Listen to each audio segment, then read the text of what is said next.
मित्रांनो नमस्कार. माझं नाव मोहन आहे. मी अट्टल दारुडे आहे. या अल्कोहोलिक अनोनिमसच्या संगतीमध्ये आलो आणि माझे जीवन बदललं. मी दारुडा आहेचा अर्थ असा आहे की मला दारूचा प्रॉब्लेम आहे, म्हणजे मला केव्हाही दारू प्यावीशी वाटू शकते आणि एकदा दारू प्यायलो की मग मला नाही थांबता येत. मी म्हणजे आता आज नवीन कोणी नाही दिसत आहे ना, पहिला दिवस नाही ना आज कोणाचा. तर मी सांगतो, जर कोणी आत्ता इथं असं असेल की जरा अजून थोड्या उठाबशा काढतोय किंवा नाही जमत आहे, तर मी त्याला नक्की सांगेन की मी असाच होतो आणि मी काय इथं येऊन पहिल्या दिवशी थांबलेला मेंबर नाहीये. आणि आत्ता चेअरमनने मला असा कुठला क्षण होता की ज्याला टर्निंग पॉइंट म्हणता येईल, मग तो रॉक बॉटम होता की नाही किंवा काय, किती प्रकारचे. आणि तुम्हाला खरं सांगू का, मला ना चांगली नोकरी होती, चांगलं टुरिंग होतं, मी खूप पैसे मिळवायचो, मी चांगला साईड बिझनेस करायचो, त्याच्यातही माझी भरभराट झाली होती. पण संध्याकाळी 9:30 पर्यंतच किंवा 7:30 पर्यंतच. 7:30 झाले की मी सुटायचो. मग तिकडं ते व्यवसाय, क्लासेस, कॉम्प्युटर, सॉफ्टवेअर, ते सगळं फुदी. तिथनं जी माझी दारू ताडकायला सुरुवात झाली ना,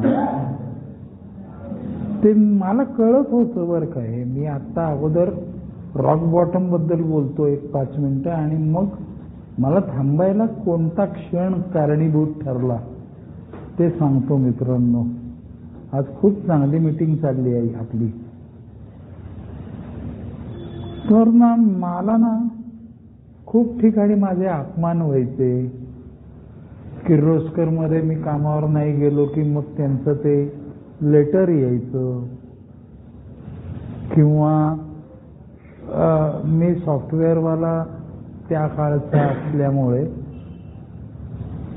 म्हणजे 32-33 वर्षापूर्वी जेव्हा कॉम्प्युटर नवीन आले त्यावेळेला मी ते पुस्तकं शेजारी ठेवून शिकलेला माणूस असल्यामुळे, वासरात लंगडी गाय शहाणी म्हणतात तसं माझं झालं होतं. आणि मग मी कामावर नाही गेलो तरी ती गाडी मला काय न्यायला यायची, ड्रायव्हर यायचा, साहेब 17 वेळा फोन करायचे. तेव्हा त्यावेळी मोबाईल नव्हते ना, लँडलाईन होते. आणि मला फार राग यायचा आणि मी घरी सांगून जायचो मी कामावर चाललोय.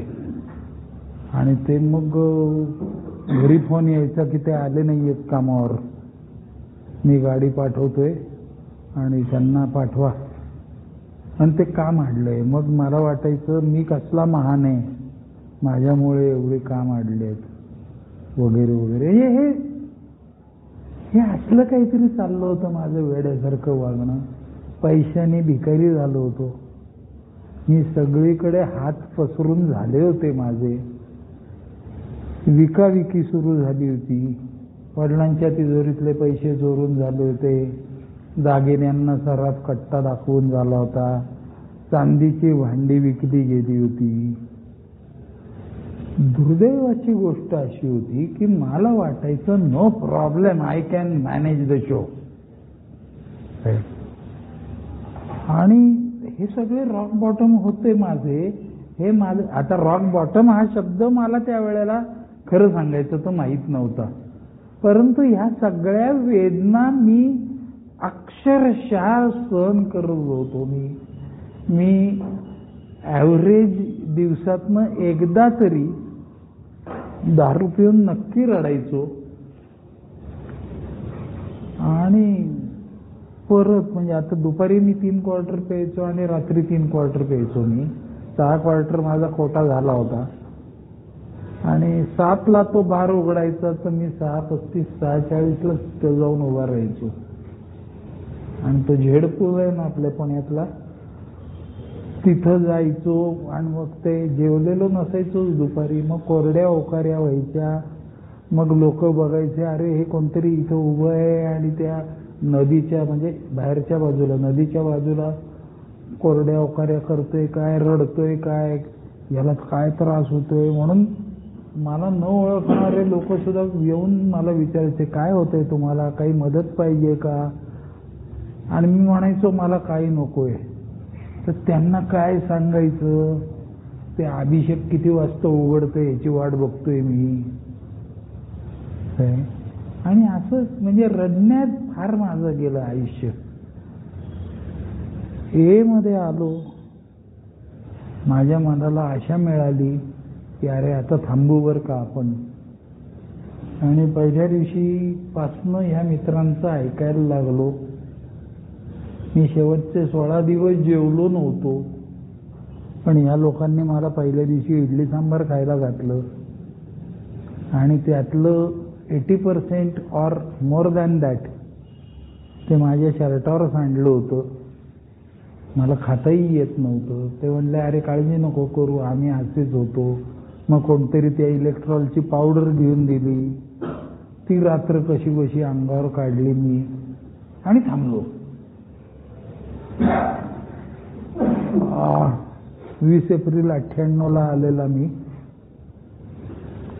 त्याच्यानंतर 14 मेला मी परत दारू प्यायलो 24 दिवसांनी. का तर 15 मेला माझा वाढदिवस असतो आणि ह्या वर्षातली शेवटची दारू पिऊन घ्यायची आणि पुढच्या वर्षीपासून बंद आपलं म्हणजे कसलंही. आणि किती माहितीये, एक 90 पण नाही, त्यावेळेला 90 नव्हत्याच, ते स्मॉल म्हणायचे त्याला. तर एक स्मॉल आणि आपण ते लिमकात पिऊ म्हणजे कोणाला कळणार नाही वगैरे. म्हणजे आयुष्य सगळं स्वतःला फसवण्यात कसं माझं गेलं. इथं येऊन परमेश्वरांनी संधी देऊन सुद्धा तेवढी एक स्मॉल घेतला मी. आणि मग दुपारी 3:30-4 वाजताच घरी गेलो. परत एकदा मी 3 क्वार्टर पिऊन घरी गेलो. आणि मग त्या दिवशी मीटिंगला नाही आलो किंवा आलोच की नाही मला आठवत नाही, मी प्यायलो होतो. आणि परत संध्याकाळी 3 क्वार्टर. म्हणजे मला काय सांगायचंय, हे जे बोलतायत ना first drink does the damage ये वो सब, ते सगळं खरं आहे. हे मार्ग मला सापडला होता, पण मला त्या मार्गावरनं चालता येत नव्हतं. आणि मला काय वाटायचं माहितीये, मी रॉक बॉटम बद्दल बोलतोय. माझ्या वडिलांनी माझं घर बांधून ठेवलेलं आहे, एवढा मोठा बंगला. आता 92 वर्षाचे आहेतच ना ते. तर ते गेले की आपण लगेच विकून टाकू तो. आणि त्याच्यानंतर एक मोठा फ्लॅट घेऊया चांगला, झोपाळा बिपाळा लावू आणि मग तिथं बसून दारू पिऊ. इथं बसून मी ऐकत हे असताना हे विचार माझ्या मनात होते. आणि हाऊ ए वर्क्स. तर त्या दिवशी किंवा 1-2 दिवसांनी तेव्हा प्रद्युम्न म्हणला होता, अरे याला भरल्या घरचे वासे मळणं म्हणतात. शायदा म्हणलं ह्याला कसं कळलं. म्हणजे इतके खालच्या पातळीला मी गेलो होतो. आणि एकीकडे मी म्हणत होतो मी देशी नाही पीत, मी हातभट्टी नाही पीत, माझी स्टँडर्ड असते. अरे 2 रेषा विळके मारून बसली इथं. घरातली भांडी विकून तू दारू पितोय चांदीची, आणि तू काय सांगतो इंग्लिश पितो. हे मला कळत नव्हतं. आणि तरी मी रोज रडत होतो. आणि मी काय थांबत नव्हतो. म्हणजे पहिले 8 महिने तर मी उठावाशात काढल्या. पण एक दिवस मात्र माझ्या आयुष्यात असा आला. आणि माझं काय व्हायचं, मी दारू पिऊन आलो ना की शेवटच्या बाकावर कोपऱ्यात बसायचो, तिथं रडायचो, शेंबूड पुसायचो. ती स्कूटर हरवलेली असायची, कपडे अस्ताव्यस्त असायचे, सगळं. म्हणजे नेहमीचं वर्णन नाही करत मी, पण माझी वाट लागलेली असायची. आणि प्यायलेलो नसलो ना की मी लय तोंडवर करून बोलायचं, हा येडाय का तू, वगैरे, म्हणजे सगळे येडे, मी तेवढा शहाणा, असं काहीतरी माझं अगदीच वाईट चाललं होतं. आणि असंच 2-4 दिवसांनी ते प्यायलेलो, परत थांबलेलो आणि अप्सरा हॉटेल आहे ना टिळक रोडचं, तिथं सगळेजण आम्ही चहा प्यायला जायचो. मीटिंग संपली की तिथे चहा प्यायचा अर्धा, मग घरी जायचं. ते चहाला सुद्धा माझ्याकडे पैसे नसायचे आणि असले की मी लगेच आज मी भरणार आहे सगळ्यांचे पैसे. आणि इथं असलं काही चालत नाही हो. तेव्हा 4 रुपये होता अप्सराला, रमेशरावांनी बघितलेले, तुझे 2 टाक आणि माझे 2 टाकतो मी, अशीच पद्धत होती. कोणी कोणाचे पैसे भरत नाही. पण माझं वागणं बघून मी थांबत नव्हतो तरी सुद्धा हे लोक मला म्हणायचे, अरे तू चल चहा प्यायला, मी भरतो तुझे पैसे. असं ते सगळं, म्हणजे त्याला भिकेला लागणं असं म्हणतात. माझं घर पूर्ण सत्यानाश झाला होता. तो ऋण माझं मला वाटत होतं माझी बायको कुठं अजून सोडून गेली आहे, माझ्या वडिलांनी कुठं मला घराबाहेर काढलंय. तर वय 92 होतं राव त्यांचं त्यांनाच बेडवरनं उठता येत नव्हतं, चालता येत नव्हतं, आणि ते कसे हात धरून मला बाहेर काढतील. पण हे कळत नव्हतं. आणि परत परत परत परत त्या दुष्टचक्रात अडकत होतो, रडत होतो. आणि एक दिवशी असंच दारू न प्यायलेलो अवस्थेत होतो, मिटिंगला आलो होतो. सगळे म्हणले चला अप्सराला चहा प्यायला, तर गेलो. आणि सिगरेट ओढायचो त्यावेळेला मी, आणि सगळे आत बसले होते. मी सिगरेट खरेदी करायला बाहेर गेलो आणि मग आत गेलो. तर सगळे असं काहीतरी कुजबुजत होते असत. काय चाललंय, ट्रिप बिप तर ठरवत आहे का. लाज हा प्रकारच राहिला नव्हता मला. मी ए मधल्या मित्रांच्यात कशासाठी येतोय हे विसरून गेलो होतो मित्रांनो मी. आणि मी म्हणलं काय ट्रिप बिपचं ठरवतंय काय. तर त्यावेळेला माधव म्हणला मला, माधव के नावाचा एक मेंबर आहे, कालच मला त्याचा सिंगापूरहून फोन आला होता. तो आता सिंगापूरला स्थायिक झालाय. तो म्हणला अरे बरं झालं तू आलास. हा बोला बोला, काय काय. मला बरं झालं म्हणजे अगदी लगेच खांदे बिंदे उडवून हे बोलायला पोपट ना. नाही म्हणले आता तुझाच विषय चालला होता आणि आम्ही असंच म्हणत होतो की आता ह्याचा नाद सोडून दिला पाहिजे, आपण दुसरा मोहन पकडू. And that was the turning point in my life. मला माझ्या अंतर्मनाने सांगितलं त्या क्षणी, शाळेला आता ह्यांनी जर का आपल्याकडं पाठ फिरवली तर डायरेक्ट वैकुंठच. कारण त्या 8 महिन्यामध्ये न ऐकलेले मेलेले मेंबर बघितलेले आहेत, वेडे झालेले मेंबर बघितलेले आहेत, सगळी नाटकं सगळी. पण माझं कुठं तसं होतंय. आई त्या आजाराची ताकद आहे मित्रांनो. सगळं इथं लोकांना सांगायचे, अरे ज्यांच्या घरी लहान मूल आहे त्यांनी वेळेवर थांबा, ज्यांचे आई वडील जिवंत आहेत त्यांनी वेळेवर थांबा.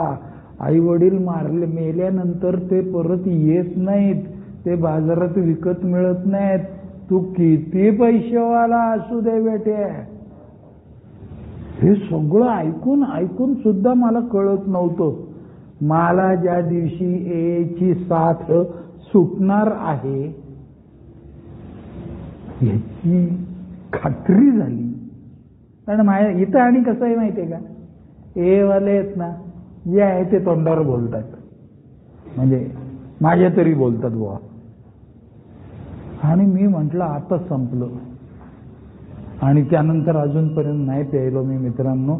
बोलायला संधी दिली त्याबद्दल धन्यवाद. आणि दॅट इज ओके.